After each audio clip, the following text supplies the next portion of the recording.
Reading the story. The Wonderful Encounter at Bich Cau. During the reign of King Hong Duc, there lived a poor scholar who had lost both his parents at a young age. He stayed in Bich Cau ward, south of Thang Long Citadel, to study.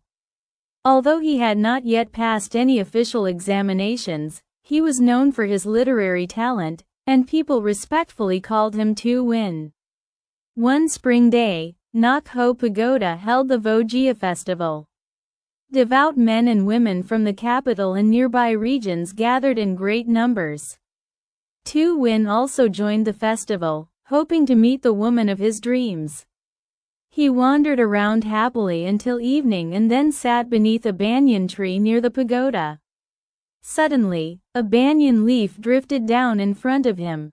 When he picked it up, he discovered a poem written on its underside. Surprised, Tu Win thought someone might have thrown it down from above and hidden somewhere nearby. He looked around but saw no one. Just as he stood there in confusion, a group of people emerged from the pagoda. Among them was a young woman of dreamlike beauty. When she glanced at him with affection, Tu Win stepped forward and started a conversation. They walked together, chatting joyfully, and his heart felt as bright as a lantern festival. However, when they reached Quang Van Pavilion, the young woman suddenly disappeared. Tu Win stood there in a daze for a long while before slowly returning home. From that day on, Tu Win could not stop thinking about the mysterious young woman. He lost his appetite and no longer focused on his studies. Hearing that Bach Ma Temple was very sacred, he went there to seek fortune sticks and stayed overnight, hoping for a dream. That night, the temple guardian appeared in his dream and said, "You handsome young man, go to Dong Bridge tomorrow morning, and I will bring you good news."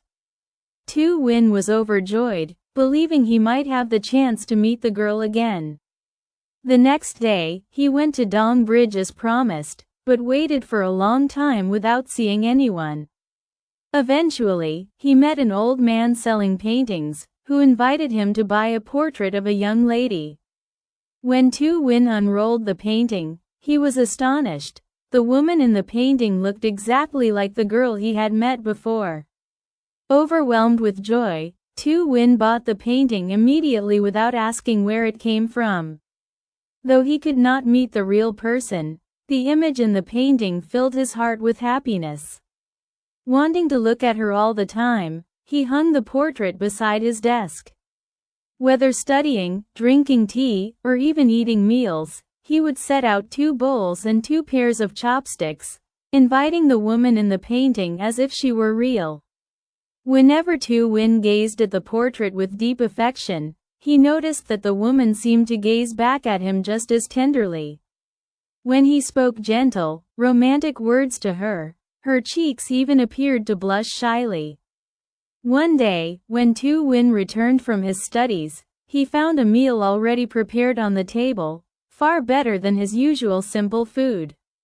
Though he did not know who had made it, he was hungry and enjoyed the meal wholeheartedly. He did not realize that the young woman in the painting was watching him with loving satisfaction. For several days after that, meals continued to appear, neatly prepared and waiting for him. Tu Win was both happy and puzzled, wondering why he was being treated so kindly.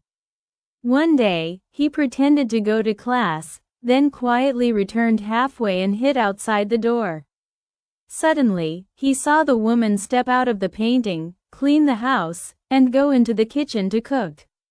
Realizing the truth, Tu Win pushed the door open and grasped her hand tightly, saying, "How could you let me wait in longing for so long? Now that I've found you again, I will never let you leave." The young woman lowered her head shyly, her cheeks flushed, unable to look him in the eyes.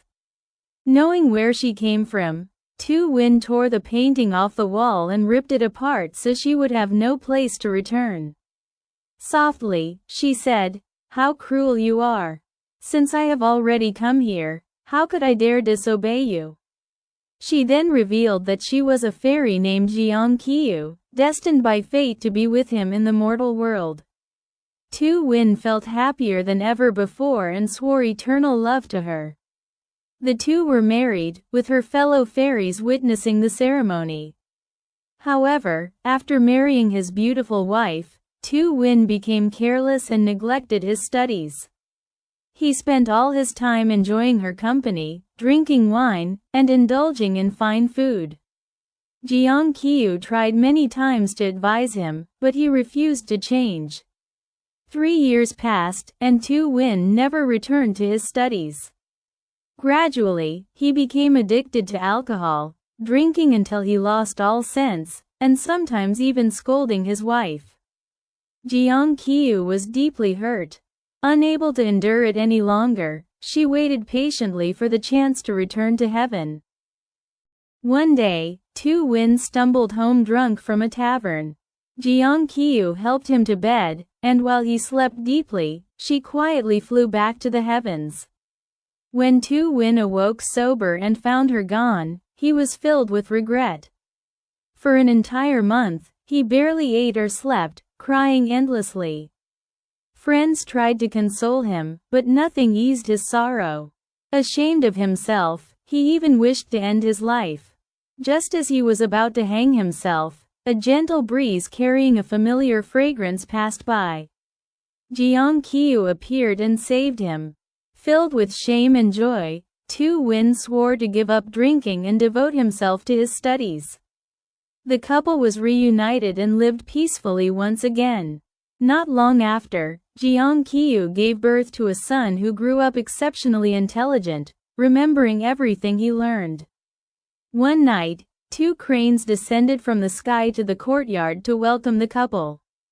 After instructing their son to study diligently, they mounted the cranes and returned to heaven. Later, their son achieved great success in the imperial examinations and became a respected high official. Lessons learned. Good fortune comes from destiny, but success requires effort. Tu Wen was fated to meet the fairy Jiang Qiu, yet true happiness came only when he corrected his ways and worked hard. Destiny may bring opportunities, but effort sustains happiness and success. Love must go hand in hand with responsibility. After marriage, Tu Wen indulged in pleasure and neglected his duties, causing his wife to leave. Love is not only romance, but also care and responsibility toward one another. Repentance and change lead to forgiveness. When Jiang Qiu left, Tu Wen sincerely regretted his actions and changed for the better, allowing them to reunite. Everyone can make mistakes, but true value lies in repentance and transformation. Do not live carelessly or fall into bad habits. Tu Wen's indulgence in alcohol nearly ruined his life. A reckless lifestyle leads to serious consequences, while moderation and purpose lead to stability. The law of cause and effect. After reforming himself, Tu Wen gained forgiveness, a virtuous child, and lasting honor. Those who live kindly and cultivate themselves will eventually receive good results, in accordance with karma.